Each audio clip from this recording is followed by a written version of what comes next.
إلا بالله العلي العظيم. أعوذ بالله من شر الشيطان الرجيم. أفضل الذكر بسم الله الرحمن الرحيم.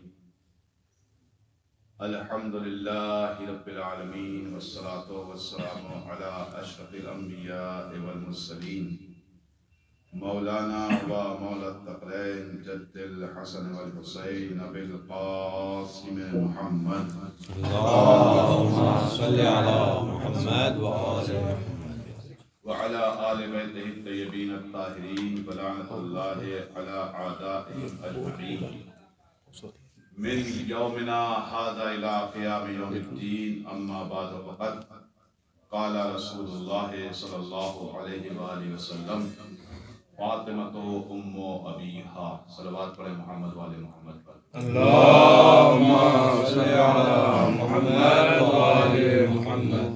رحمت للعالمین کا اپنی رحمت کے حوالے سے امت کے نام پیغام فاطمہ ام ابیہا.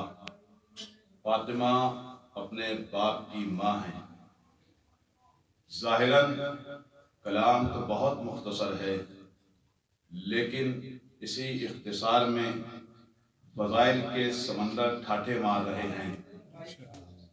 حقیقتاً تو اس میں ایجاز پایا جاتا ہے، لیکن اسی ایجاز میں بہت سارے اعجازات چھپے ہوئے ہیں.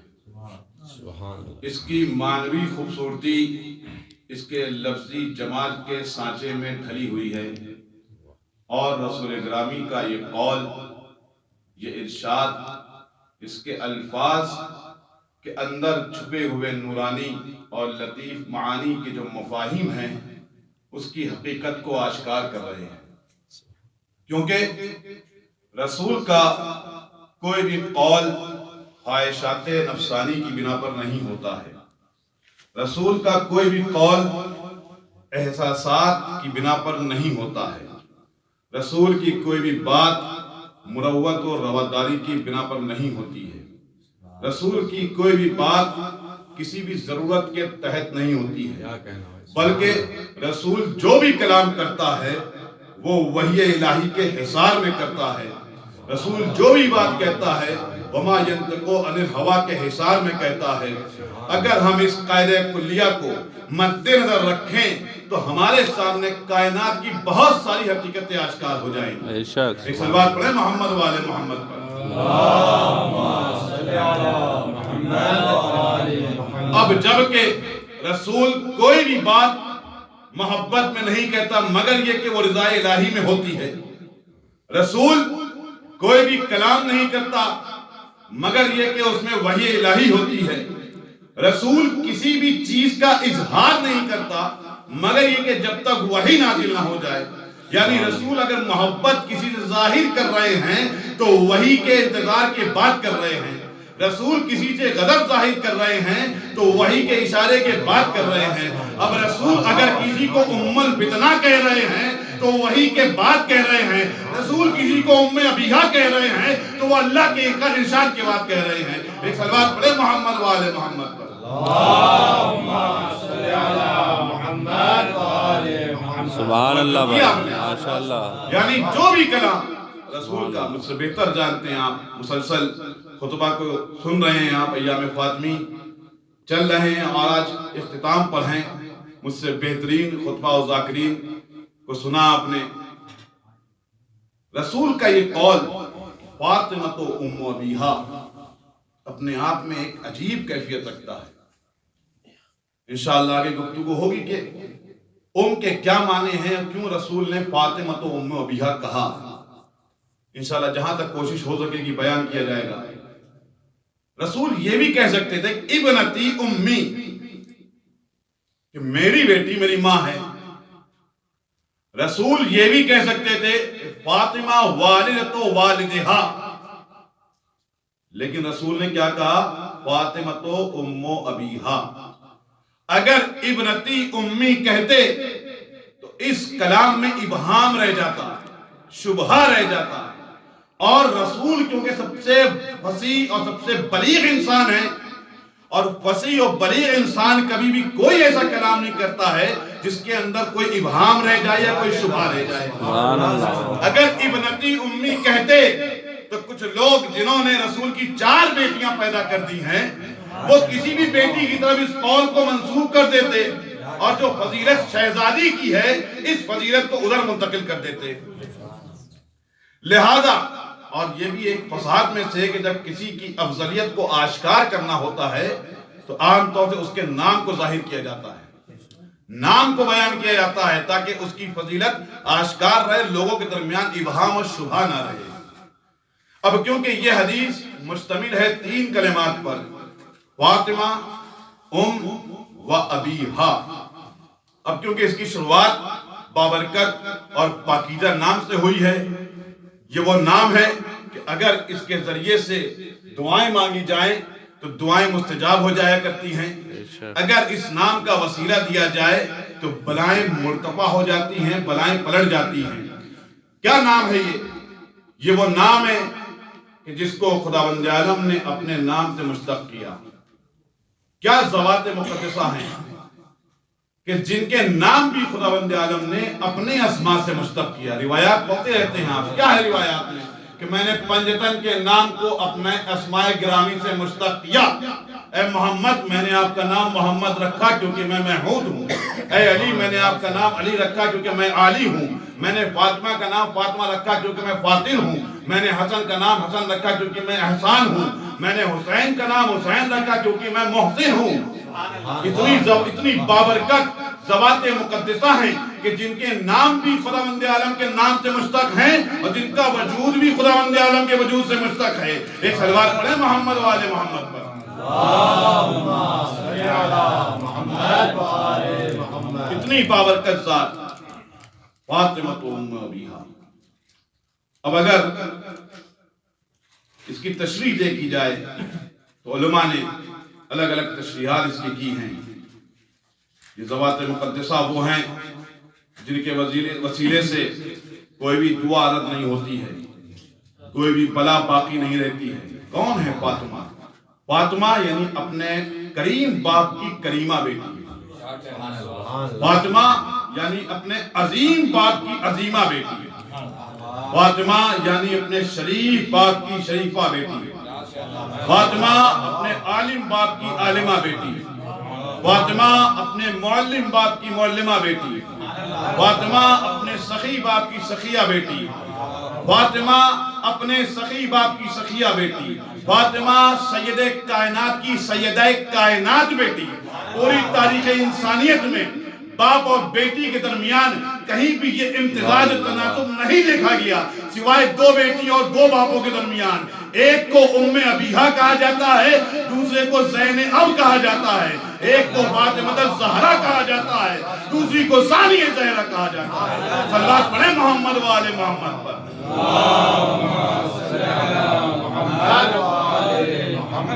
پوری تاریخ انسانیت میں باپ اور بیٹی کے درمیان کہیں بھی یہ تناسب نہیں.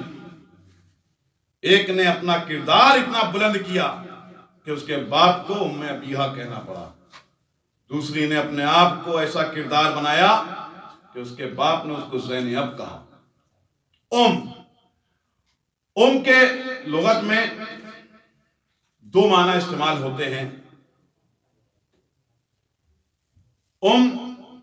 کسی چیز کی اصل اور مرکزیت کو بھی کہا جاتا ہے, اور جو عام طور سے ہم جانتے ہیں کہ ماں کے لیے بھی استعمال ہوتا ہے. اور عام طور سے مرکزیت کے لیے جب استعمال کیا جاتا ہے تو آپ کے سامنے مثالیں موجود ہیں. فاتحۃ الکتاب, سورہ فاتحہ کو ام الکتاب کہا جاتا ہے. کیوں؟ کیونکہ اصل کتاب اور مرکزیت کتاب کس کو حاصل ہے؟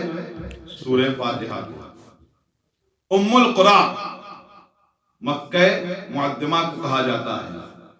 قرآن مجید میں ارشاد ہوا وَكَذَلِكَ أَوْحَيْنَا إِلَيْكَ قُرْآنًا عَرَبِيًّا لِتُنذِرَ أُمَّ الْقُرَىٰ وَمَا حَوْلَهَا, تاکہ تم ام قرآن کو دیکھو اور ام قرآن کے اطراف میں جتنی زمینیں ہیں ان کو دیکھو.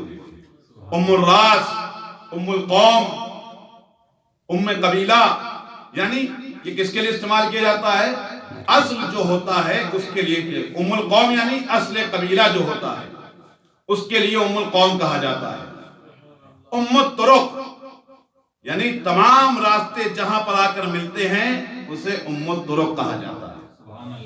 تمام زمینوں کا مرکز اسے ام القرى کہا جاتا ہے۔ حدیث میں ارشاد بھی ہوا، رسول اللہ ارشاد فرماتے ہیں کہ انا شجرتن واصلها فاطمہ، کہ میں ایک درخت ہوں اور اس درخت کی اصل کیا ہے؟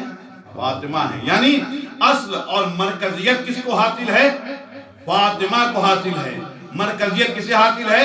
فاطمہ کو حاصل ہے۔ یعنی جب اصل فاطمہ ہیں، مرکز فاطمہ ہیں، تو جب بھی خاندان اہل بیت کا تعارف کرایا جائے گا تو اصل اور مرکز کے ذریعے سے کرایا جائے گا۔ یہی وجہ ہے کہ جب آپ حدیث قصہ پڑھتے ہیں اور حدیث قصہ میں تعارف کرایا گیا پنجتن پاک علیہ السلام کا، اصلاً تو محمد سے کرانا چاہیے تھا، لیکن کیونکہ محمد شجر ہے اور اس کی اصل فاطمہ ہے، لہذا جب بھی تعارف کرایا جاتا ہے اصل سے کرایا جاتا ہے۔ خداوند عالم نے کہا ہم فاطمہ تو و ابوہا و بالہا و بنوہا۔ صلوات پڑھیں محمد و آل محمد پر۔ اللہم صلی علی محمد و آل محمد۔ جب بھی تعارف کرایا جائے گا کس سے کرایا جائے گا؟ اصل سے کرایا جائے گا۔ آپ کو کسی شہر جانا ہے تو آپ کسی بھی نئے انسان کو جو شہر میں آتا ہے اس کا تعارف اس روڈ سے کرائیں گے جو مین روڈ ہے، جس کو رنگ روڈ کہا جاتا ہے، کہ آپ رنگ روڈ پہ آ جائیں گے، رنگ روڈ کے بعد دائیں لیجیے، بائیں لیجیے، یہاں پر آپ آ جائیے۔ اسی لیے اس کو ام الطرق کہا جاتا ہے، کیونکہ ساری روڈ جو ہیں سارے راستے جا کر وہاں پر ملتے ہیں۔ ام القرى، یہاں پر میں یہ بین القوسین بات ذکر کر رہا ہوں کیونکہ اس کے آگے جو امہات المومنین کی بات ذکر ہونی ہے اس سے ربط ہے اس کا۔ ام القرى مکہ معظمہ کہا جاتا ہے۔ جب خداوند عالم نے مکہ کو خلق کیا اور اس کو کہا کہ تم ام القرى ہو، کسی کو جب کوئی اعزاز دیا جاتا ہے تو اس کے اندر ایک عجبی اینٹ آ جاتی ہے، کبھی وہ حقیقتاً ہوتی ہے اور کبھی وہ تکبرانہ انداز میں ہوتی ہے۔ خداوند عالم نے جب مکہ معظمہ کو خلق کیا، خلق کرنے کے بعد کہا کہ تم ام القرى ہو۔ اب جب مکہ معظمہ کی سرزمین نے کہا کہ میں ام القرى ہوں تو اس نے اترانا شروع کیا۔ اب جیسے ہی اس نے اترانا شروع کیا، جیسے ہی اس نے کہا کہ من مثلی، کہ مجھ جیسا کون ہے، خداوند عالم نے کہا رک جا، کہ تو اپنے اوپر اتنا اترا رہی ہے، لیکن اگر ایک دوسری زمین نہ ہوتی تو میں تجھ کو بھی خلق نہ کرتا، لہذا اس کے صدقے میں تجھ کو خلق کیا گیا ہے۔ آپ کے اذہان اس سرزمین میں پہنچ چکے ہیں، یعنی کربلا مقدسہ کو خلق کرنا مقصود نہ ہوتا تو خداوند عالم مکہ معظمہ کو بھی خلق نہ کرتا، لہذا اپنے اس اعزاز ام القرى پر اتنا نہ اتراؤ۔ تمہیں جو ام القرى کہا گیا ہے کسی مصلحت کی بنا پر کیا گیا ہے، لیکن کربلا کو جو مقدسہ کہا گیا ہے اس کی افضلیت کی بنا پر کہا گیا ہے۔ افضلیت کی بنا پر ام القرى، تمام چیزیں آپ دیکھ لیں۔ ام الکتاب کس لیے کہا گیا؟ حدیث ہے کہ جو چیز بھی قرآن میں ہے سورہ فاتحہ میں جو ہے وہ بسم اللہ میں، آپ جانتے ہیں۔ تو بہرحال کسے کہا جاتا ہے؟ اصل اور مرکزیت کو کہا جاتا ہے۔ امام باقر علیہ السلام ایک حدیث میں ارشاد فرماتے ہیں شجرۃ طیبۃ رسول اللہ، کہ رسول اللہ کیا ہیں؟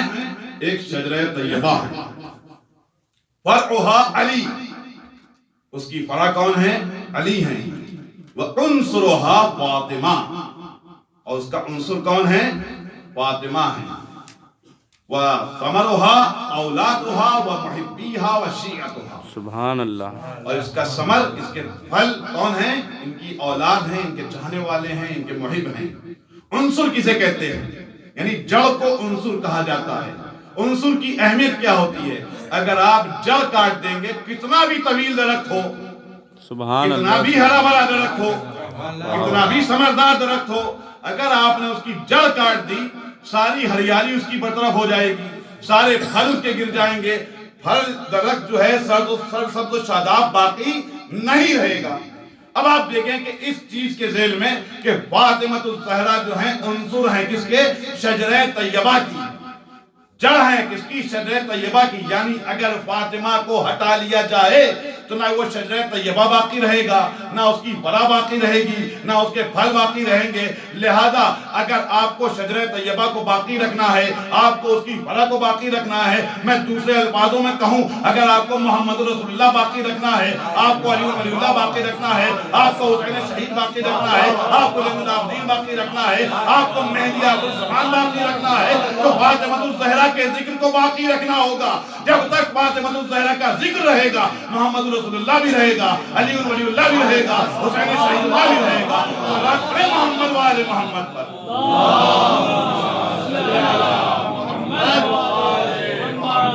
سبحان اللہ. جو کیا آپ نے، اصل کا مطلب یہی ہوتا ہے نا کہ اصل اگر ہٹا دی گئی تو درخت گر جائے گا، درخت سوکھ جائے گا، کچھ نہیں بچے گا، ایک کنکال رہ جائے گا. اسی وجہ سے میرے بھائی نے حدیث پڑھی تھی نا کہ لولا فاطمہ لما خلقتکما. اب یہاں پر وجودی اعتبار سے بحث نہیں ہے، حقیقت و اعتبار سے، کیونکہ سب جانتے ہیں کہ وجود کے اعتبار سے باپ مقدم ہوتا ہے، بیٹا یا بیٹی جو ہوتی ہے وہ مؤخر ہوتی ہے.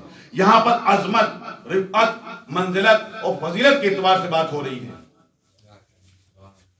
فاطمہ جو ہیں ام المعصومین ہیں، فاطمہ ام العتد الطاہرہ ہیں، فاطمہ ام الائمہ ہیں، فاطمہ ام ابیہا ہیں، فاطمہ ام الانبیاء ہیں، فاطمہ ام الرسول ہیں. کیا مطلب ہے اس کا؟ ام الانبیاء ام الرسول اس لیے ہے کہ تمام شریعتوں کی اصل کون ہے؟ محمد رسول اللہ ہیں. توجہ ہے نا آپ کی؟ تمام شریعتوں کی اصل کون ہے؟ محمد رسول اللہ ہیں. اور محمد کی اصل کون ہے؟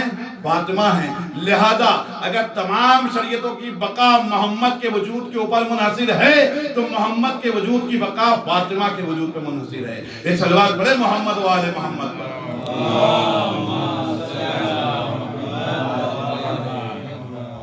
تو یہ معنی ہے اصل و مرکزیت کے، جس کی بنا پر خاندان اہل بیت میں جناب سیدہ کی جو حیثیت ہے وہ مرکزیت کی ہے. ہو سکتا ہے کوئی رسالت کا دامن تھامے لیکن سیدہ کا دامن نہ تھامے، کوئی فائدہ نہیں. ہو سکتا ہے کوئی علی علی کرے لیکن سیدہ کی عظمت کو نہ سمجھے، کوئی فائدہ نہیں، کیونکہ اصل کو چھوڑ کر فراق کے دامن کو تھامنا کوئی فائدہ نہیں پہنچائے گا. دوسرے معنی جو ام کے ہیں وہ کس کے ہیں؟ ماں کے ہیں. اس کے لیے روایات بھی وارد ہوئیں کہ ماں کا لقب کیوں دیا رسول اللہ نے، اور علماء نے اس کی تعویلات بھی بیان کی ہیں. فاطمہ ام ابیہا، اپنے باپ کی ماں. اس کے لیے آپ دیکھیں کہ شریعت اسلامی کے اندر ماں کی حیثیت کیا ہے، ماں کسے کہتے ہیں. خود رسول خدا کا ارشاد ہے کہ اگر اللہ کے بعد کسی کو سجدہ جائز ہوتا تو وہ ماں ہوتی. کتنی رحیم اور شفیق ہوتی ہے ماں، شفقت پائی جاتی ہے. خود احادیث میں وارد ہوا کہ ماں کے اندر، اللہ کے اندر جو رحمانیت کا جذبہ ہے اس کا صرف 70 گنا، 70 جو ہے وہ 100 اگر اس کے پاس خداوند عالم کے پاس، 70 ماں کے پاس ہے، باقی سب خداوند عالم 100% جو ہے خداوند عالم کے پاس، 70 گنا جو ہے وہ صرف جو ہے ماں کے پاس ہے. بلکہ یوں کہوں تو میں نے اشتباہ کہہ دیا کہ 1% صرف جو ہے وہ رحمت رحمانیت کس کے پاس ہے؟ ماں کے پاس ہے. جو شفقت جو خداوند عالم کی 70% ہے اس میں صرف 1%، 1% جو ہے وہ کس کے پاس ہے؟ ماں کے پاس ہے. جب ماں کے پاس 1% ہے، اور ہم ہماری ماؤں کو مولا سلامت رکھیں، ان کو طول عمر عطا کریں، کہ کوئی بھی پریشانی ہو جائے، بہت سے افراد یہاں پر صاحب اولاد بھی ہوں گے، ان کی چھوٹی بچیاں بھی ہوں گی، ماں کے سامنے اگر ذرا سی بھی پریشانی، ذرا سی کھانسی آ جائے، ذرا سا بخار ہو جائے، ذرا سا نزلہ ہو جائے، کوئی درد ہو جائے، بلکہ صرف بچہ چیخ بھی دے تو ماں مضطرب ہو جاتی ہے، ماں پریشان. اس کی میں ایک تمہید باندھ رہا ہوں آپ کے سامنے کہ ماں کا لقب کیوں دیا. ماں کی عظمت دیکھیں آپ، اتنی زیادہ عظمت. یہی عکاسیت دیکھی گئی جناب شہزادی کے اندر بے شک اپنے باپ کے لیے، جبکہ باپ خود رحمت للعالمین ہے۔ جب تمام مکے والوں نے رسول خدا سے تعلق ختم کر دیے تو جو انسیت بخشتی تھی رسول خدا کو وہ فاطمہ الزہرا تھی۔ جب رسول خدا رنجیدہ ہوتے تھے تو ایک ماں کی طرح جو شفقت عطا کرتی تھی فاطمہ الزہرا تھی۔ جب رسول خدا کو کوئی اذیت ہوتی تھی تو اس اذیت کو برطرف کرنے والی کون ہوتی تھی؟ فاطمہ الزہرا ہوتی تھی۔ یہ ہے مرتبہ ماں کا، جو ماں کی عکاسیت جناب شہزادی کے اندر دیکھی جاتی تھی۔ تو کیوں کہا ام ابیہ؟ ٹھیک ہے، عام طور سے ہوتا ہے کہ ہر بیٹی اپنے باپ سے محبت کرتی ہے، کون سی بیٹی ایسی جو اپنے باپ سے محبت نہیں کرتی ہے؟ اور ظاہر سی بات ہے کہ اگر باپ کو کوئی پریشانی ہوتی ہے تو بیٹی اس کو حل کرتی ہے، اس کے سر میں درد ہو، اس کے مطلب کوئی بھی پریشانی ہو، کوئی چاہے وہ جسمانی پریشانی ہو اور چاہے وہ روحانی پریشانی ہو، اگر بیٹی باسلیقہ ہے تو وہ اپنے باپ کی پریشانی میں پریشان ہو جاتی ہے اور وہ یہ پوری کوشش کرتی ہے کہ میرے باپ کی پریشانی دور ہو جائے۔ تو رسول خدا آپ نے اتنا بڑا اعزاز کیوں دے دیا شہزادی کو؟ یہ تو ہر بیٹی کے اندر ہوتا ہے، لیکن میں نے ابتدا میں کیا کہا تھا آپ کے سامنے کہ رسول احساسات، مروت اور رواداری سے بالا بات کرتا ہے۔ یعنی اگر وہ کسی کو کوئی لقب دے رہا ہے تو اپنے احساسات اور اپنی رواداری میں نہیں دے رہا ہے کہ رسول خدا ہے تو انہوں نے اپنی بیٹی کو ام ابیہ کہہ دیا، نہیں، کیونکہ رسول جو ہے وہ وما ینطق عن الہویٰ کے حصار میں بات کرتا ہے تو ام ابیہ کہا ہے تو یعنی اس کا کوئی نہ کوئی مقصد ہے۔ بے شک آپ کی خدمت میں عرض کریں، اب اس مقصد کو ڈھونڈنے کے لیے ہم چلتے ہیں قرآن مجید کی طرف، اٹھائیں قرآن، کھولیں پارہ، نکالیں سورہ اور پڑھیں آیت النبی اولیٰ بالمومنین من انفسہم وازواجہم امہاتہم، کہ نبی جو ہے مومنین کے نفوس سے زیادہ بالا تر ہے اور نبی کی زوجہ جو ہیں وہ مومنین کی مائیں ہیں۔ اب جب یہ اعزاز اور یہ لقب کس کو دیا گیا؟ نبی کی بیویوں کو دیا گیا۔ جب نبی کی بیویوں کو یہ پتا چلا کہ ہمیں قوم کی ماں کہہ دیا گیا ہے، امت کی ماں کا لقب دے دیا گیا ہے، امت کی ماں کا اعزاز دے دیا گیا ہے، تو کچھ کم ظرف بھی تھی اس میں جنہوں نے اترانا شروع کیا کہ ہمیں تو ام المومنین کہا جانے لگا ہے، ہمیں تو امت مسلمہ کی ماں کہا جانے لگا ہے۔ لیکن اشارہ کرتے ہوئے، تنزیہ لہجے میں تانا دیتے ہوئے شہزادی کی طرف اشارہ کیا کہ ہم تو ام المومنین ہیں، لیکن شہزادی کو کوئی لقب نہیں دیا گیا۔ جب شہزادی کو یہ طنز دیا گیا، یہ تانا دیا گیا، شہزادی رنجیدہ ہوئی۔ شہزادی کے اس رنج کو رسول خدا نے دیکھا، رسول خدا نے کہا کہ بیٹی گھبرانا نہیں، ان کو خداوند عالم نے ام المومنین کہا ہے تو تم ام ابیہ ہو، اور یہی فرق ہے ام المومنین اور ام ابیہ میں کہ ام المومنین میں بہت سارے افراد شامل ہیں لیکن ام ابیہ پوری کائنات میں صرف ایک ہے۔ ام ابیہ پوری کائنات میں ایک شخصیت ہے، وہ ہے فاطمہ الزہرا۔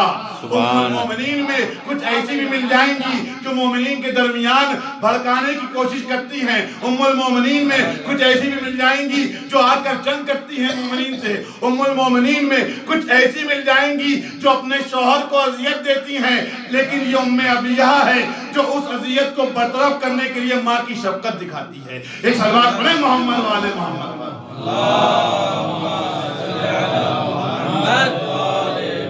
ماشاءاللہ، سبحان اللہ، واہ واہ، ماشاءاللہ ماشاءاللہ۔ ہیں ام المومنین، ٹھیک ہے، ازواج رسول کا احترام کرتے ہیں، عزت ہے، ایک مقام ہے، لیکن ازواج رسول کو بھی اپنے احترام کا خیال رکھنا چاہیے نا۔ بے شک، سبحان اللہ۔ جو ان کے افضلیت ہے اس کو آپ باقی رکھیں کہ ہر انسان اپنی قدر و قیمت خود جانتا ہے، اگر عزت کروانا ہے تو اسی رویے کو اختیار کرنا ہوگا۔ حدیث ہے، کسی نے آ کے کہا معود ذہنی آپ کے ام المومنین میں کس کو کہہ رہا ہوں کہ آپ سب کی فضیلت بیان کرتی ہیں لیکن علی اور فاطمہ کی بیان کرتی ہیں، اور اگر بیان بھی کی جاتی ہے تو منہ ٹیڑھا ہو جاتا ہے۔ تو اس وقت اظہار بغض کیا کہ جس طرح سے محبت رسول خدا علی سے کرتے تھے، جس طرح سے محبت رسول خدا فاطمہ سے کرتے تھے، مجھ سے نہیں کرتے تھے، اور مجھے یہ برداشت نہیں ہوتا۔ میں اپنے الفاظ میں کہہ رہا ہوں، یعنی حدیث کا مفہوم آپ کے سامنے عرض کیا ہے۔ تو یہ ہے ام ابیہا۔ یہ کون ہے؟ رحمت للعالمین کی ماں ہے۔ میں نے آپ کے سامنے عرض کہ ماں کا مقام کیا ہے، میں اس ایک فقہی مسئلے کے اعتبار سے آپ کے سامنے واضح کروں اور انشاءاللہ آپ محظوظ ہوں گے کہ ماں جس کے قدموں کے نیچے جنت، ماں جس کے لیے قرآن مجید میں یعنی والدین کے لیے اس میں ماں بھی شامل ہے کہ وَلَا تَقُلْ لَهُمَا اُفٍّ، کہ اپنے والدین کے لیے اف نہ کہو، وَلَا تَنْهَرْهُمَا، ان کو جھڑکو بھی نہیں، وَقُلْ لَهُمَا قَوْلًا كَرِيمًا، اور ان سے نرم خوئی سے پیش آؤ۔ جب بات کرو تو تمہارے مزاج میں نرمی ہونی چاہیے۔ یہ ماں ہے، اتنی شفیق ہوتی ہے ماں کہ ہم کچھ بھی کر لیں۔ یہ ہماری نااہلی ہوتی ہے کہ ہماری ولادت سے لے کر ہمیں جوانی تک پروان چڑھانے میں ماں اپنے آپ کو بھول جاتی ہے، لیکن ہم جب جوان ہو جاتے ہیں، ہم اپنے پیروں پہ کھڑے ہو جاتے ہیں تو ہم سمجھتے ہیں کہ ہم اپنے آپ بڑے ہوئے ہیں۔ ہمیں ماں کے احترام کی کیا ضرورت ہے؟ کچھ تو لوگ یہ بھی کہتے ہیں کہ کیونکہ ان کے اندر خداوند عالم نے رحمانیت کے جذبہ ڈالا ہے لہذا یہ ہم سے محبت کرتی ہیں۔ توجہ ہے نا آپ کی؟ تو ماں کون ہے؟ اتنی عزت دینے والی ماں، اتنی شفیق ماں، اتنی رحیم ماں۔ جب ہم اس کو کچھ بھی کہتے ہیں لیکن وہ اپنی نگاہوں کو نیچے کر لیتی ہے، اپنی زبان خاموش کر لیتی ہے، اپنے آپ کو چپ کرا لیتی ہے، لیکن ہمیں کچھ نہیں کہتی ہے۔ لیکن ایک موقع ایسا آتا ہے کہ جہاں پر ماں بھی جو ہے ہم سے غضبناک ہو جاتی ہے۔ ایک موقع ایسا آتا ہے کہ جہاں ماں ہم سے غضبناک ہو جاتی ہے۔ جب غضبناک ہوتی ہے تو کیا ہوتا ہے؟ ماں ہم سے بات کرنا چھوڑ دیتی ہے، ماں ہماری باتوں کا جواب نہیں دیتی ہے، ماں جو ہے ہماری طرف منہ نہیں کرتی ہے۔ اسے کیا کوئی نہ کوئی ایک ایسا فعل، اللہ نہ کرے کہ ہم سے اپنی ماں کے حق میں ایسا فعل صادر ہو کہ جس کی وجہ سے ہماری مائیں ہم سے غضبناک ہو جائیں۔ جائے کہ فاطمہ الزہرا تو کوئی نہ کوئی ایک ایسا فعل انجام دیا جس کی وجہ سے ماں غضبناک ہو گئی۔ ٹھیک ہے، ماں غضبناک کوئی بات نہیں، نماز پہ نماز چل رہی ہے، روزے پہ روزے رکھے جا رہے ہیں، صدقے پہ صدقہ دیا جا رہا ہے، یعنی تمام طرح کی عبادات جو ہوتی ہیں وہ انجام دی جا رہی ہیں، کار خیر بھی کیا جا رہا ہے، لیکن گھر کے اندر جو ماں موجود ہے اس کو راضی نہیں کیا جا رہا ہے۔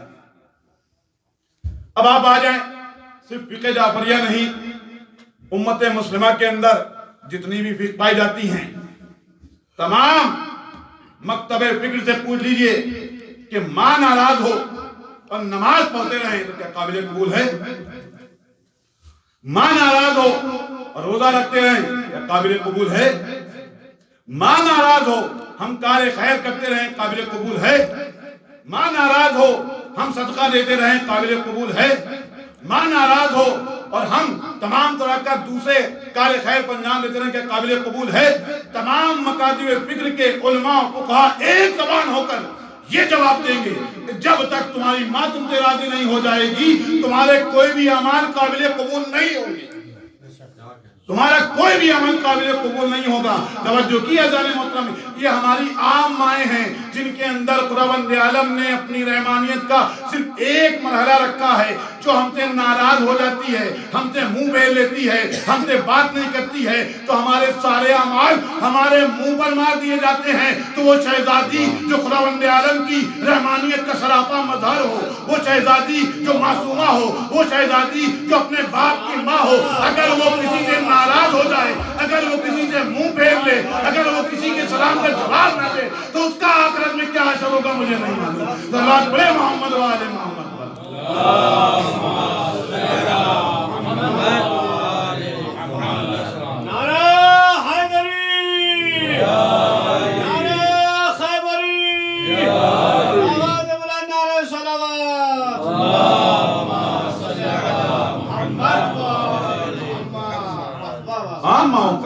سبحان اللہ۔ مقام یہ منزلت ہے کہ اگر وہ ناراض ہو جائیں، مجھے نہیں معلوم کہ وہ لوگ جن سے شہزادی ناراضگی کی حالت میں گئی ہیں، جن کے سلام کا جواب نہیں دیا، جن سے منہ پھیر دیا، جن کے لیے یہ ناراضگی کی حد ہوتی ہے، شہزادی سے زیادہ شفیقہ کون ہو سکتا ہے؟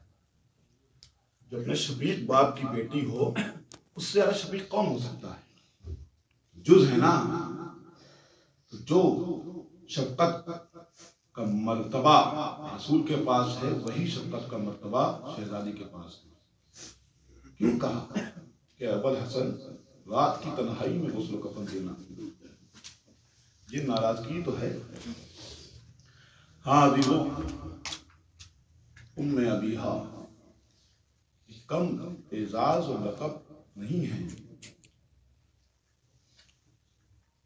صاحب آپ سنتے رہتے ہیں اور سن رہے ہیں اور سنیں گے. چند باتیں آپ کے سامنے عرض کرنی ہے. کون ہے یہ شہزادی؟ ماں کا لقب کیوں دیا؟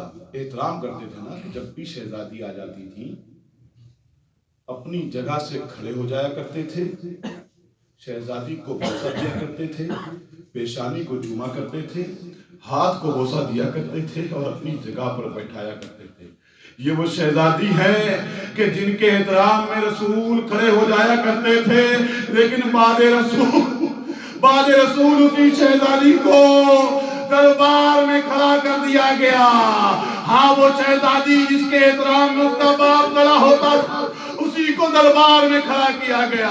ہاں یہ وہ شہزادی ہیں جن کے ہاتھوں کو بوسہ دیا جاتا تھا، رسول بوسہ دیا کرتے تھے، بعد رسول انہی ہاتھوں پر تازیاں مارے گئے ہیں. ہاں یہ وہ شہزادی ہیں کہ جن کے ذریعے سے رسول کو ٹھنڈک ملا کرتی تھی نا، سینے سے لگاتے تھے تو ٹھنڈک ملتی تھی نا. بعد رسول اسی سینے میں کیل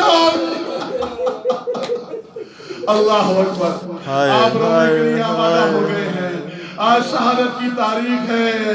ہاں کیسی مصیبتیں ڈھائی گئی ہیں شہزادی کے اوپر. جسمانی مصیبتیں بھی ہیں، روحانی مصیبتیں بھی ہیں. ہاں عزیزان محترم، تاریخ میں نے دو ایسی شخصیتیں دیکھی ہیں جو جوان تو تھی لیکن جوانی کی عالم میں بوڑھی نظر آتی تھی. ایک شہزادی کونین، ایک امام سجاد. ہاں جب مدینے سے چلے تھے امام سجاد جوانی کا عالم تھا، لیکن جب شہزادی دربار سے لوٹی ہے تو ان پر بھی ضعیفی طاری ہو گئی ہے. بیت الشرف میں تشریف لائی، ابو الحسن موجود ہیں. کہا ہے معظمہ آپ کون ہیں؟ کہا ابو الحسن تم نے مجھے نہیں پہچانا. ادھر سجاد مدینے لوٹ کر آتے ہیں، ام سلمہ آتی ہیں، میرا سجاد کہاں ہے؟ ام زینب نے کہا نانی اماں یہ رہا آپ کا سجاد. ہائے سجاد یہ ضعیفی کیسے طاری ہو گئی؟ اجرکم اللہ، اجرکم الزہرا. خداوند عالم ان آنسوؤں کی قیمت آپ کو عطا کرے گا. آپ کی عظمت کیا ہے یہ صرف خداوند عالم جانتا ہے. ہاں عزیزان محترم، شہزادی